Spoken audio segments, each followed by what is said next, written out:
Fatal fatulo Samoa Entertainment TV mai Samoa le nei fo yeso fo. Mai so tapo inga tama matina matua.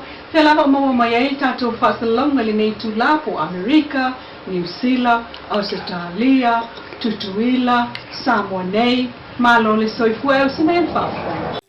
O le aso ataya o lua iwo Ianuari pa utonu ia ile aso whaapitoa saina lana Spring Festival. O le tausanga talua ile na whaamna tua ile fitu lima tausanga o le PRC, People's Republic of China, mau o mai ile tamau aingo saina le sfulvalu tesimal whaati liona tala Amerika. E pe ona whaailoa le itu lau le official ampasa o saina I Samoa. Na whaalau loa I fo I male whenga inga na whaatala noa ile wheiloa inga. Ale pale mia le fionga fia mena o mimta afa. Male prestene o saina Xi Jinping, malana premier Li Xiang, ile masina o Novema o le lua whai saina. Lea ua whaamautu ina ile sainiel whailo tusir kapineta anga Philly Shem leo. Male soyal malo saina I Samoa ambassador Fei Ming Shing, ile aso luasful tolo Ianuari lua lima. Ile to emana miai o se visa malanga o le tangatanu Samoa I saina.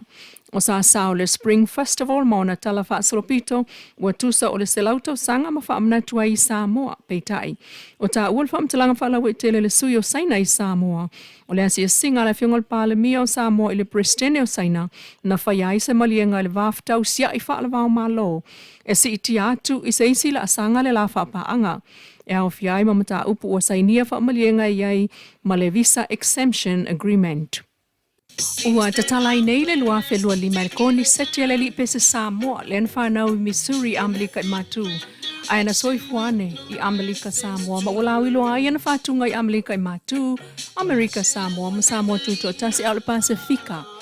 Le Samoa Vibes, Porn Breezy, ua I Samoa I le taiminei e tapena ai mo le whaafiafianga tele o le tausanga. E whaia I le multi-purpose gym I tuana I matu le Samoa Morphe puali le stona I nei. Ile tātou whātal noanga malpulenga le konseti o le whaafiafianga le I Samoa e lima se fulu tāla ele rufale ai se lau tāla mono fua whaapitoa. O lo whātau tickets I le official radio Polynesia I Savalalo. Matau la muai fo I ana masini whaaleo te leo le Doc Professional Audio. O le Doc Professional Audio a le sunga mapusua Korikaio. Ua tali atu I au nanga whaaleo te leo ele ngata I Samoa nei.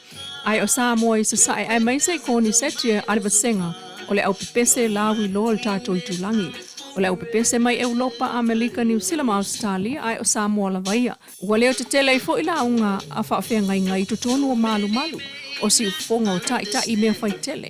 Ile au onanga le Dog Professional Audio.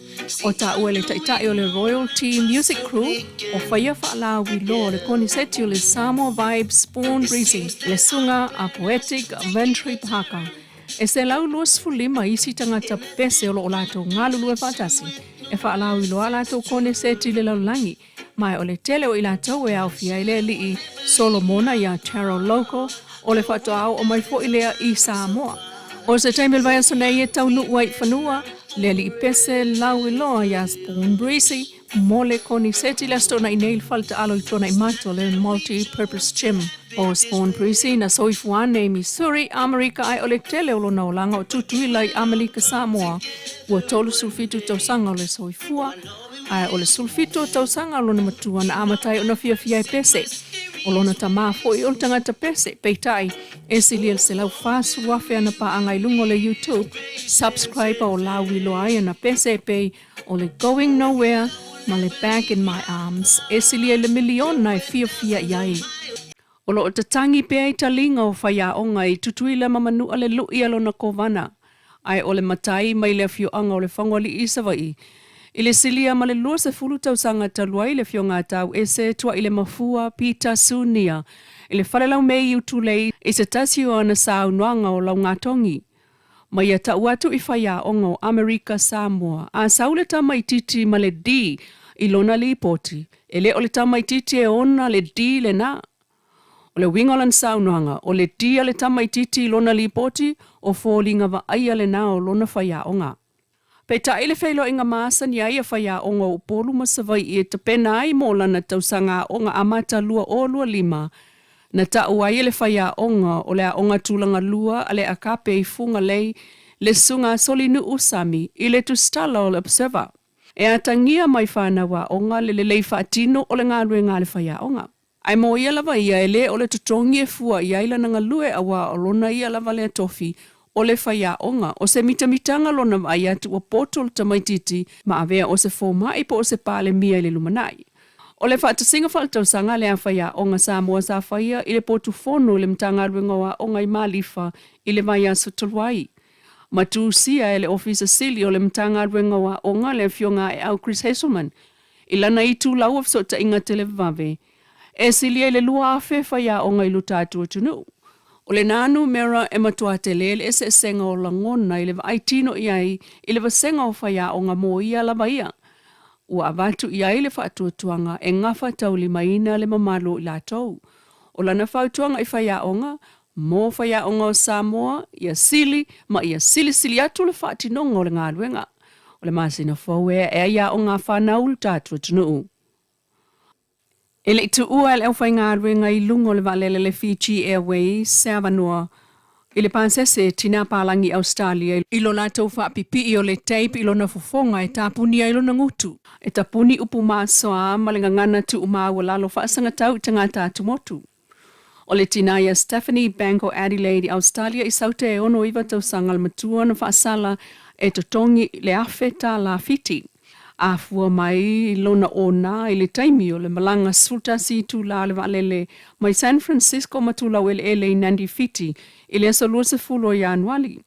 Mali potia Vanessa Brown o le News.com Australia. I le whatalnoanga ma le tangata na pueina le malamaloa al tina o nā lea i lungo le valele. Nāla o na whaapipi e le au whai ngā ruenga le Fiji e le fofonga o le tina.